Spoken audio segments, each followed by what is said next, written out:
We're certain he'll not pose a problem, Tiz. Good day, sir. Lovely. Lovely. Do you remember your name? Mr. Amnesia, it's foreign. They call me Ringabel. It's a pleasure. My Lady Vestal, from this day hence, I shall be your sword. Thank you, Ringabel. No, thank you. Oh. I hope this was a good idea.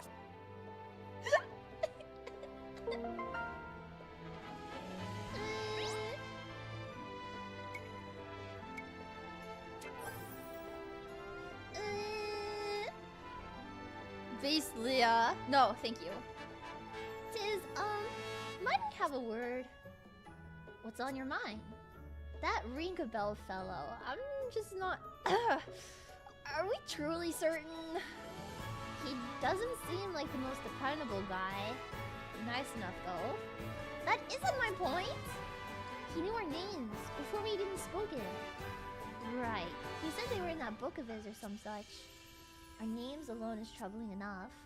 But he knew that I was a Vestal as well. Huh? Now that you mention it, he knew we were out to seal the chasm too. I noticed him mumbling strange thing in the streets ever since I arrived.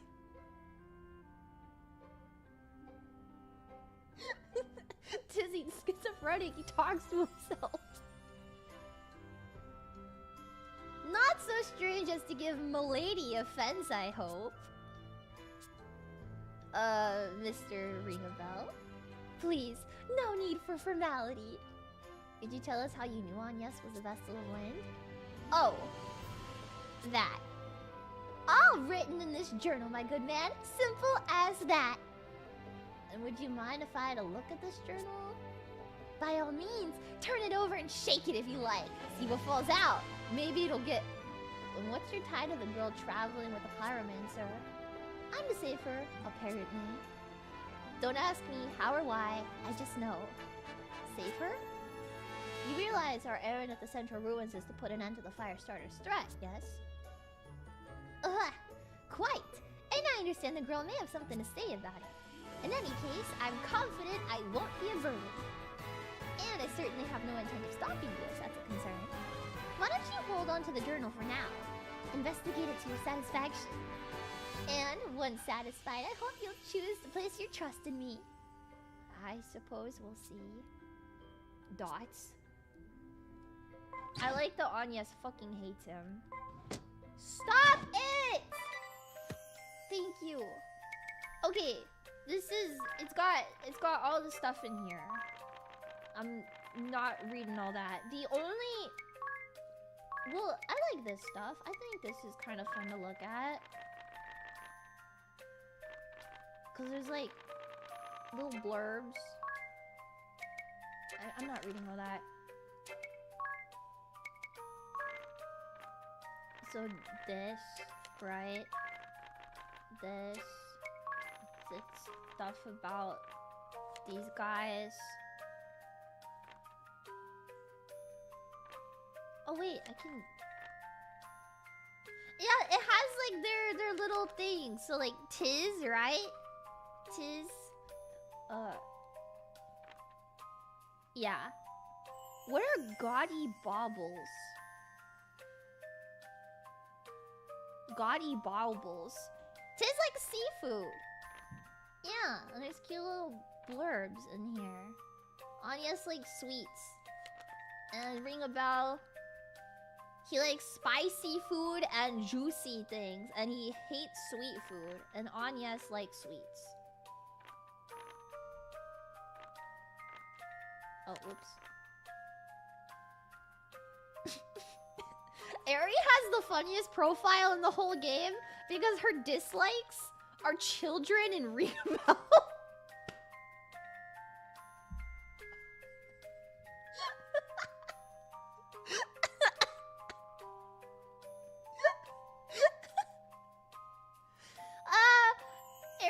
Precious, fussy crybaby, and she hates children and Ringabel. A fussy crybaby that fucking hates Ringabel. This is the good stuff. Right? Okay. Take a look at this. Let's go. There's a lot to read in here, but it's all so fun. Okay. The steel airlock door creaked shut behind me. Footsteps investigating the noise drew close for a moment, but soon faded. I lowered myself into bed with a sigh. My right hand unconsciously drifted to the back of my head, and there beneath my pillow, it fell upon a picture frame. Within it, a disheveled room full of scrap iron, oil stains, and a single beautiful flower. Idia. My beloved Idia, I pine for the chance to see a smile unfurl across your face, set in equal parts courageous fire and innocence.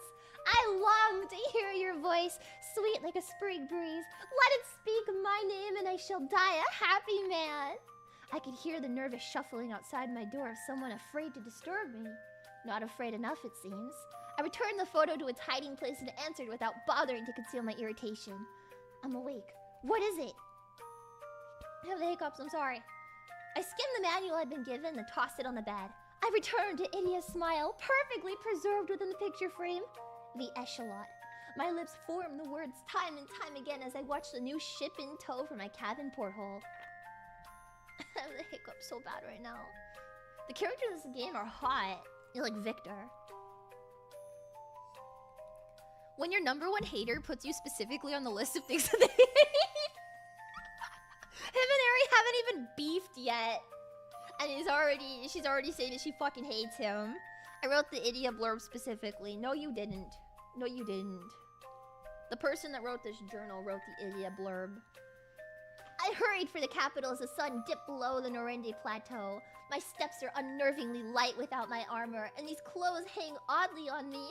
Most of all, I feel naked without a weapon. I was greeted at the city's edge by the sound of a whistle marking the arrival of a merchant ship. Between the merchants and wholesalers, the dock workers unloading crates, the tired crewmen, and the eager children excited by exotic wares, the port was buzzing with people.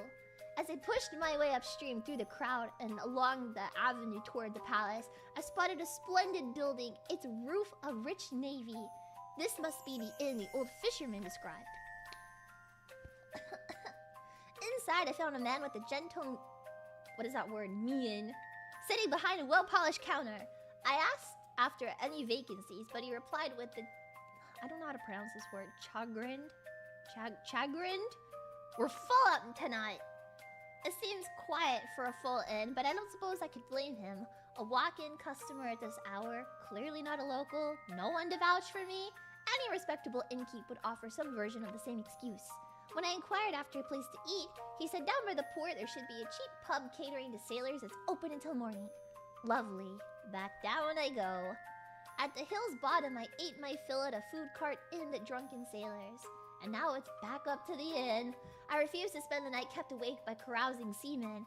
I let myself into the empty house next door to the inn. I'll just have to sleep lightly. Victor, yeah. There's like...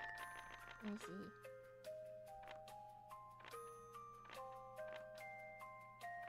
Hold on.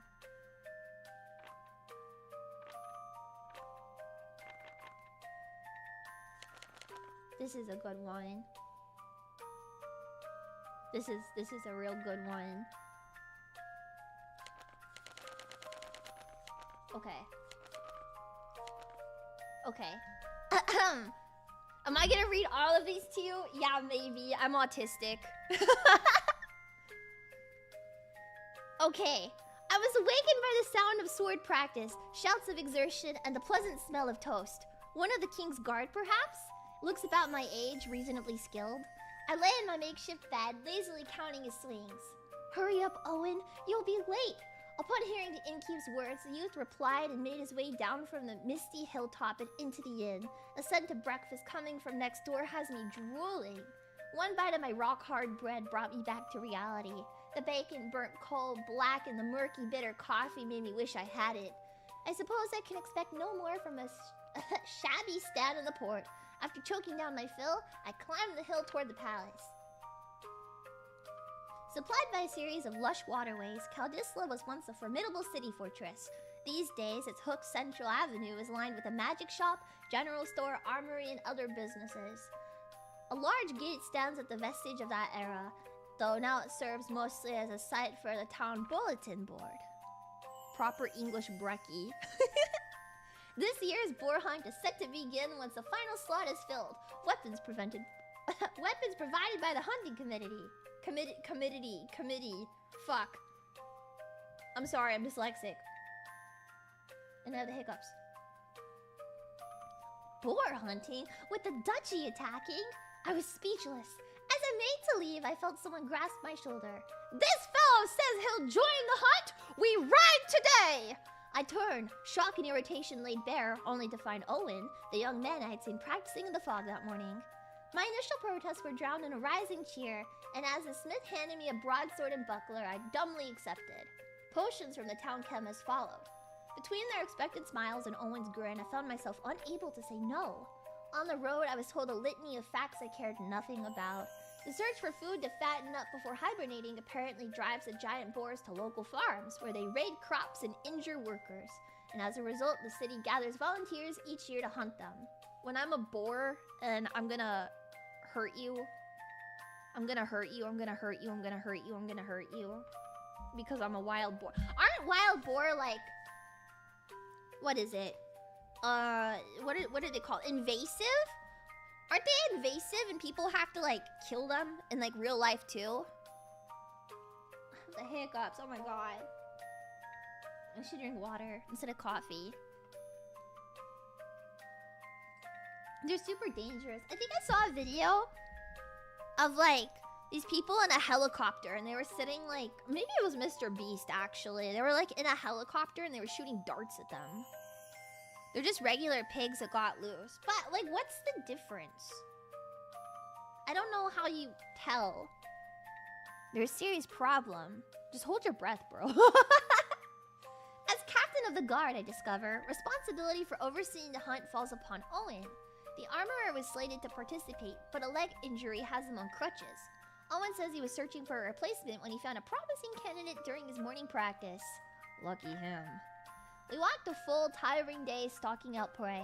First the trader gave out, then chatter dried up between the two young castle guards. Sunset found us upriver from the city and at the entrance of the Norende Canyon.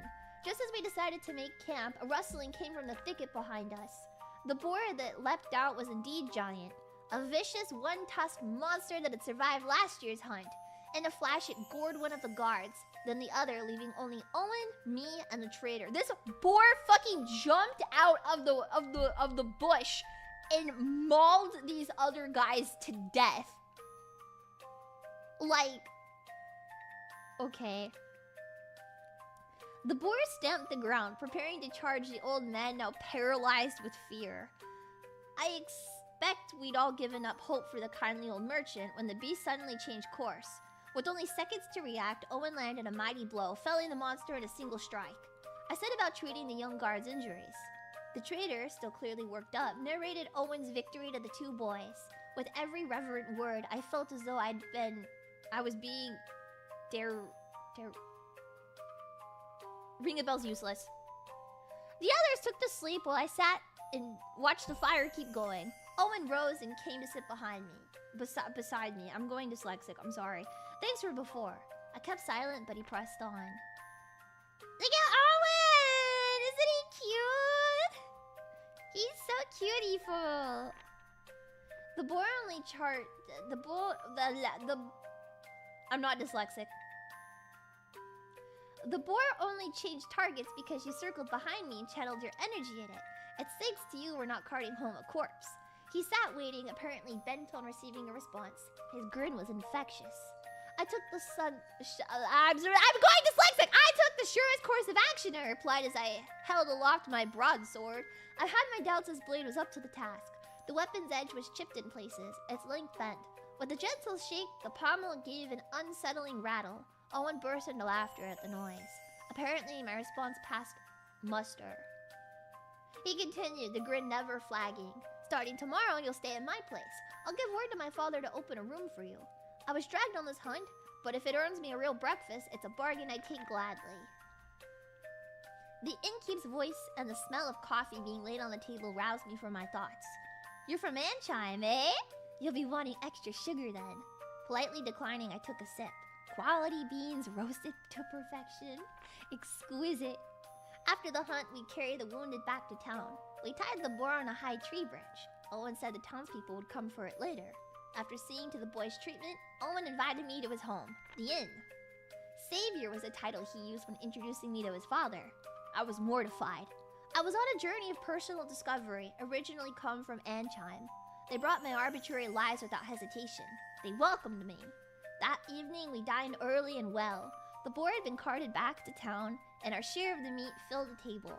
Once Owen returned from the palace, we sat down to feast. The innkeep is a brilliant cook, and we ate, drank, and reveled into the night. Come by the palace tomorrow. I want you to meet the king. He repeated himself time and time again, words slurred from the wine despite me pretending to be asleep. Yay!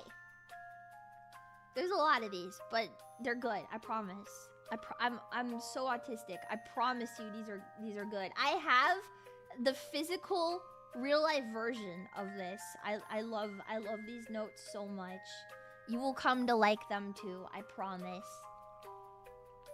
I've been in Caldisla a week with no sign of the smoke signal. I join Owen in his training some mornings, walk the city streets, chat with the elderly, drink with the sailors at the docks, arm wrestle the drunks. Mostly I just pass the time. Today was another peaceful afternoon, the same as any other. Owen was at the palace this morning. I was enjoying a cup of the innkeep's coffee. It happened in an instant. I felt as though someone was set to plunge a knife into my back. I turned and saw a window. Through it, the northern sky was on fire in a flash of pure white. Moments later, the inn shook. An earthquake? Shockwave? All of Caldisla trembled. The innkeep moaned out a set of heirloom teacups breaking. I had my doubts the teacups would be the worst of the damage. Outside, I spied some injured people, but the city and palace stood unharmed. Another flash lit the sky to the northwest. Close. The Norende Heights, perhaps? I know, reading these on the tiny little DS screen for the first time and then seeing this like all on my giant monitor is crazy. It wasn't until the following morning that Owen came home. By the time he finished buttering about his morning training, he was snoring. A knock at his door put an end to that brief rest that afternoon. The river's jammed with rubble! After receiving the scout's report, Owen wolfed down the late breakfast his father had readied, then turned to me. Sounds like I may need a hand later. I nodded, eyes fixed on the northwestern sky. The bridge across the Caldisla River has lain in ruins since the duchy felled it. Now, a flotilla... Is that a word? A flotilla? A tortilla? Of further rubble and countless corpses approach from upstream. Upstream means the Norende Canyon, and the village of Norende at its source. I suppose that's our epicenter. Owen and I split up and joined the others searching for victims. Owen's team searched the river's mouth while I gathered men from the town to search further upstream. I have a long sword at my side. A new one this time, and in good condition. Seems the smithy's been busy. The armorer, an old trader, and a dockhand joined me on the shadowy path through the canyon. A few paces in, the armorer spotted something floating by. A young man floating face up, snagged on the rocks. Look, it's Tiz! We ran to his side. He's breathing! The boy's alive! While others rejoiced, I was more concerned with the ominous shadows surrounding us. Goblins? What are monsters doing here? There ought to be no monsters so close to human settlement.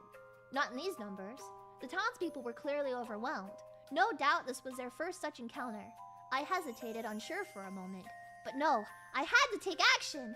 When I gave the signal, host this boy out and sprint for the canyon's mouth. Is that clear? A nod returned from each of them. Sudden movement would distract the creatures for a moment. I hope that was all I need. Now go! Thankfully, both merchants escaped, as well as a dockhand with the unconscious boy across his shoulders. Left alone, I faced a quickly closing circle of enemies. So be it, I thought. Come closer, then a bit more. A deep growl emerged from my chest. Whoa. When I emerged from the canyon on shaking legs, I was greeted by 3 anxious faces. It was this fellow that saved me, I said, holding aloft the badly worn longsword. A huge, proud grin threatened to split the armorer's cheeks. We hurried the boy back to town. I carried him to the inn. I need spirits and all the bandages you've got, and Gramps, all the potions you've got too. I laid him in bed by the window, stripped him down, and had a look at his wounds. Thankfully, they were light, though he still showed no sign of stirring. Owen's group returned soon after, a few of his men wounded. They'd run into monsters as well, leaving men to guard the gates. He made for the palace to report and formulate a plan. When he came by to deliver the medicine, the old trader remarked that the boy's clothing bore an Orende pattern. It's Tiz. So this is, and stripped him down. No, stop! No! This is before, like, before Tiz wakes up, right? Right? LMAO. No. 3 days the boy stayed at the inn and still no sign of waking. The innkeep says he's run a fever the entire time. This afternoon is a warm one. Now I'm watching the innkeep nod off at the counter. The aftershocks have stopped, and the peace is slowly returning to the city, but a shadow lingers over the earth, the sky, and the townspeople's hearts. Glancing through the window, I saw people motioning toward the port. Another merchant ship, I thought, but no. Their shouts were anxious, not excited. I stepped outside. Following the gaze of the others in the street, I saw a merchant vessel drifting into port, but something was wrong. The ship was listing hard, its aft mast broken, and I sprinted downhill. As I ran, I noticed a dark, heavy color spreading throughout the water from the mouth of the bay inward. I caught snippets as I passed. The sea has begun to rot! Ships can't leave the bay! No fish! A few days, then the change began when the quake hit. This is what Agnes was talking about, right? Does that mean Tiz has amnesia too?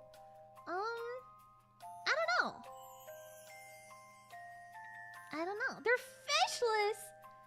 The ship listed further, rescue boats surrounding it. Most of the cargo had already been cast overboard. When the boat reached a pier, a parade of passengers and crew emerged, each looking more exhausted than the next. By some miracle, there were no lives lost, though most of the freight followed the ship to the bottom of the bay. The merchants mourned the loss of their profits and the crew their vessel. The seamen had lost their seat and the passengers were now stranded. Despair ran rampant, except for one young girl. Agnes! Agnes! She was full of questions about the quake 4 days prior, about the flash that lit the sky, about Norende. Did you know someone in the village? Family, perhaps? Her jaw set at my query. Was it anger? Fear? She wordlessly shook her head from side to side. No, I just figured, hearing you ask about the quake so soon after withering the sea. I thought maybe you were a friend of that boy's. Boy? What boy? Suspicion played on her face, but as the next boat reached the pier, we were shooed out of the harbor. Another visitor from Anchime, eh? You must be tired. Why don't you stay with us till you're settled? I recall a different sort of greeting. I cast a sour smile his way, and he responded with a grin. We have a sick one in the back. I hope you won't mind. Her name, I learned, was Agnes. She seems guarded about her past, not that I can talk. Conversation continues to be awkward. She shows interest in what was happening in this country when the quake hit. For my part, I ask about the sea. Her ship had left before the earthquake struck. She says about halfway between Anchime and Kaldisla, their pace began to slow. The seawater clouded, and dead fish began to float to the surface. First small ones, and then larger. As they neared port, the wind died. It was pure luck the ship drifted before going calm. Other vessels they passed in the bay, she reported, were less fortunate. She listened as I recounted what happened in the canyon, the color draining from her face. I told her the village was likely at the quake's epicenter, and the monsters had flooded the area in its wake. We talked late into the night. See, the journal is good because of the little pictures inside of it, right? But you can't enjoy the pictures without the context. It's a lot of reading, but you guys wouldn't do this on your own. Don't worry, I got you. An urgent wire from Kaldisla came during the night. Sky Knights routed. The vessel and crew commandeered the SK ship with Idia in tow. She's so cute. The floor chime inner sea remains unsullied and serves now as a holding place for ships from neighboring waters as well. I walked the port after asking the vessel's whereabouts, or those of the ship she stole at least, but was unable to cover anything useful. My continued search brings me to Anchime proper. The ship's almanac has this to say of it: a clockwork metropolis nestled in Harena's sandy bosom. Here time above all is sacred. A massive timepiece crowns the kingdom, fueled as all of Anchime by the ceaseless currents originating from the Temple of Wind to the south. I crossed the desert and arrived at the city's edge. It seems those ceaseless winds have ceased in the chasm's wake. Deprived of a previous power source, Anchime's people now suffer under forced manual labor. Ugh! The horrors! Ugh! Those I met were too tired and apathetic to answer my questions. One man, perhaps motivated by the coin I flashed, blushed awkwardly as he stammered this. Try the Yuliana Woods. I reached out to hand him the money, but he turned and ran without taking it. Very odd. I returned to my almanac. Yuliana Woods, the hidden heart of ancient wood northeast of Anchime. The air in front of Anchime's royal palace was taut. The Vestal heaped abuse upon the king, then presented something to the agitated masses assembled there. It was a chain bearing an evil sigil. The glassy-eyed mob reached fever pitch. Whoa. Whoa. The Vestal pointed south, and the delirious mob turned their eyes to the sky, crying out her name. I moved to approach her, but the zealous crowd was packed tight. Fearing for his life, the king fled to the palace, escorted by his guard. Good, they haven't come by. I was worried I might run into them here. That would complicate matters. I could do little more than beg her help in the broadest of terms. Then I was back to my ship and away again. Though perhaps a bit out of date, the ship's almanac has this to say of Florum. True to the old teachings, Florum's women live in chaste humility and coexistence with the spirits of nature and of the land's people. Devout crystalists, they reject war and conflict, instead choosing lives of peaceful reflection.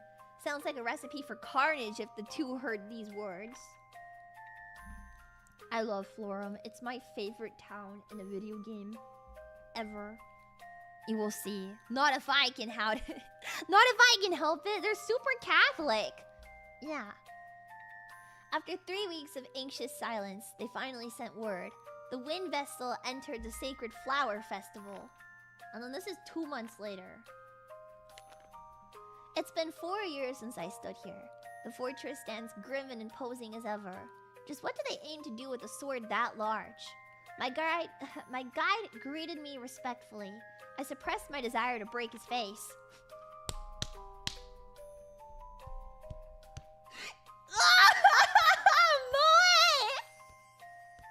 Enough! Stop talking! I know about this land and its resources without your yapping! I need to go take a walk. I'll be back.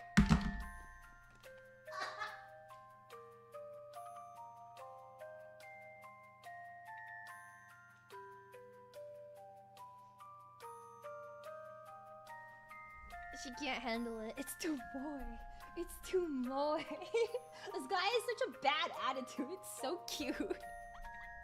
Mithril steel, an exceptionally hard metal refined from a locally mined ore. Ugh. Upwards of 80% of the words. Oh god. I'm out of breath. Dee's journal has me breathless. Upwards of 80% of the world's mithril originates in Eisenberg mines. In rare cases, the same veins have yielded orichalcum. Orichalcum.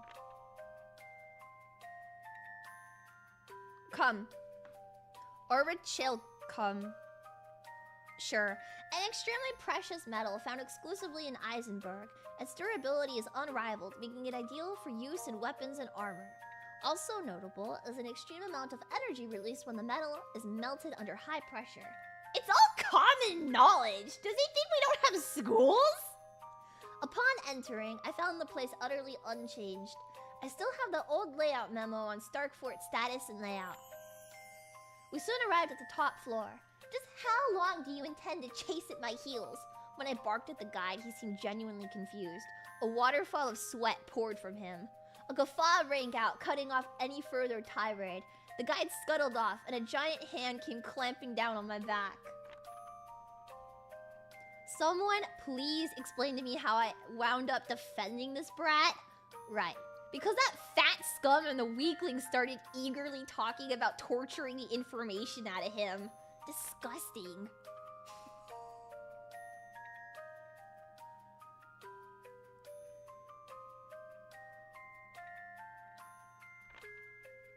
I'm not worried about this weakling Astray. I can handle him with my eyes closed.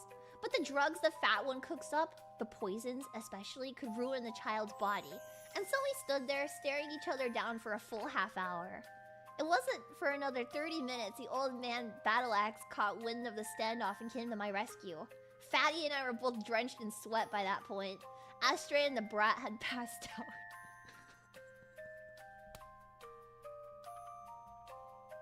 Dude, he's so funny. In the end, the child became my responsibility. Astray is still spewing complaints, but it sounds like Fatty was chewed out hard for his hand in the latest stunt. Seems the kid is grateful for having been spared, even by someone like me. He started to open up a bit. He's 8 years old and lost both parents to the war. His grandfather took him in until disease claimed him as well. Textbook orphan story. He was rounded up with the other orphans and put to forced labor. Between ditching work and saying strange things, he drew the guards' attention that landed him here. My efforts have earned me an unruly roommate. When he's asleep, he's no different than any other kid. I thought to turn in for the night as well, but the words he mumbled in his sleep as I put out the light stopped me cold. He begged me to bring him with me, and in the end, I caved.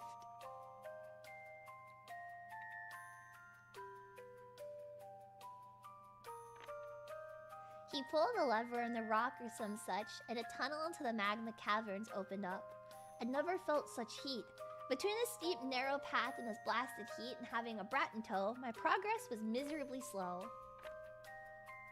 During one of our short breaks, I was taken unawares by one of Idia's tirades.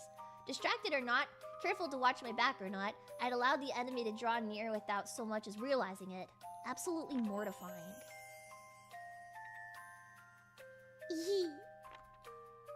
I wasn't about to risk combat with the brat at my side. Even I have my limits. He was nearly passed out from exhaustion. I laid him behind the rocks and stepped forward. I saw no other choice but to fight. In a short while I'd last seen them, the Vestal, Tiz, and Idia's faces had grown older. Stronger. Their teamwork isn't half bad either. I busied myself with the Vestal while thinking on how best to drive back Idia without harming her. Stay back! Don't come here! All I could do as I saw the boy stumbling closer was shout. The cavern shook and the ground beneath him gave way. Tiz was the first to react. Hang in there! We'll get you up! We'll both fall! Murgurgur! I acted without thinking, clutching Idia to me and pulling her to safety. Magma roared past beneath me. We stood there, wordless until we caught our breath. Thank you. I suppose I owe you for that.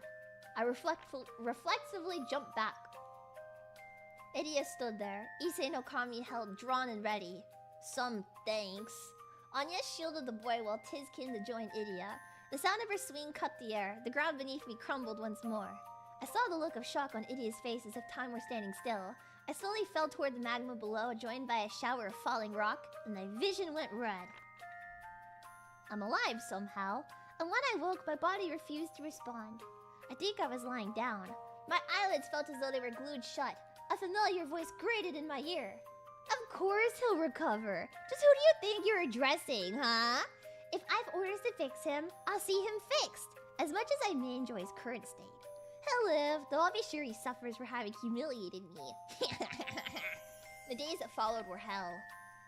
His breath reeked as he spoke. Does it hurt? I gave you the most painful drug I know, and here you can't move a muscle to stop me. Such a shame, isn't it? Someday, I will carve this pig apart, so help me. I just think sadistically torturing Ring-a-Bell is kind of awesome, if I'm being honest. She can fix him. Do you not want to also sadistically torture him? Yeah, that's what I thought.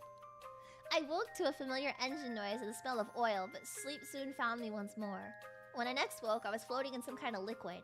I could feel it bitter in my mouth, stinging my nose and filling my lungs. I thought I was drowning and tried to struggle, but my body still refused to obey.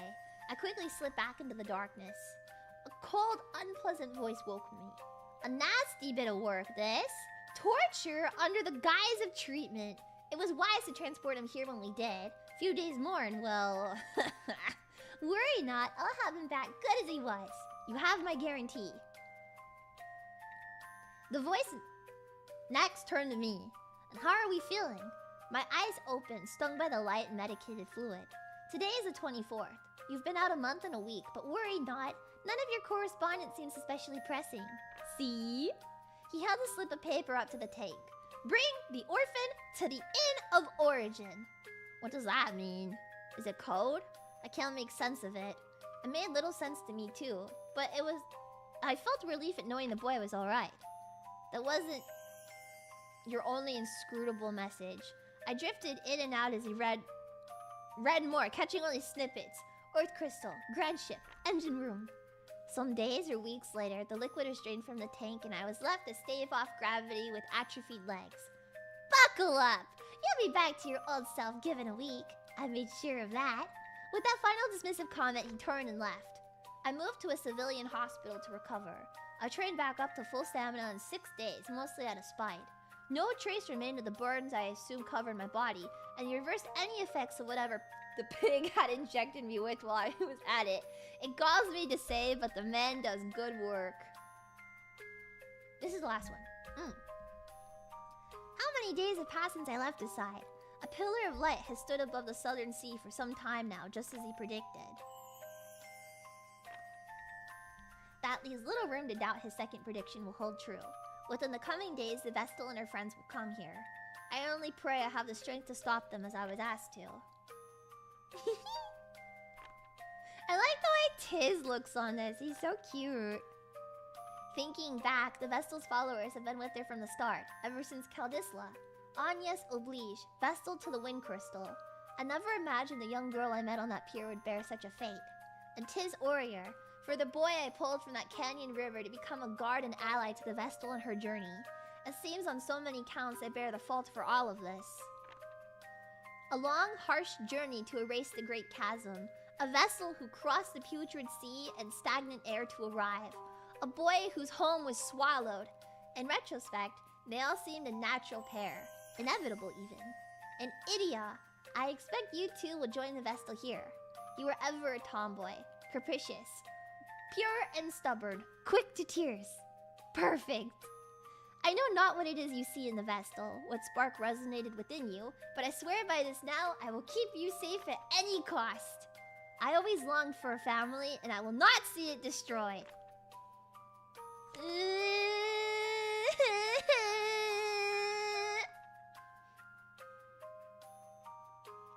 The ship's siren has begun to sound, and the pilot taking her up, just as planned. The time has come then. This may be the last entry I'm able to write. I'm removing Idia's picture from this frame and placing it within the pages. I want her here by my side. The fuck is that? I'm removing Idia.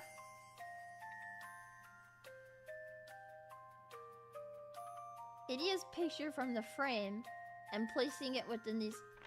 Is that... This is how Atobi's seeing people? Is that Full Metal Alchemist? This is how Atobi looking at people. And then something. Yay! Story time. Zodiark. Bro, it's Zodiark. Me when women. Me when women. Okay, sorry for my hour-long story time chat. Now we can get back to the game, I promise. Thanks, Leah. I needed to catch you guys up on the lore. It's got a good story.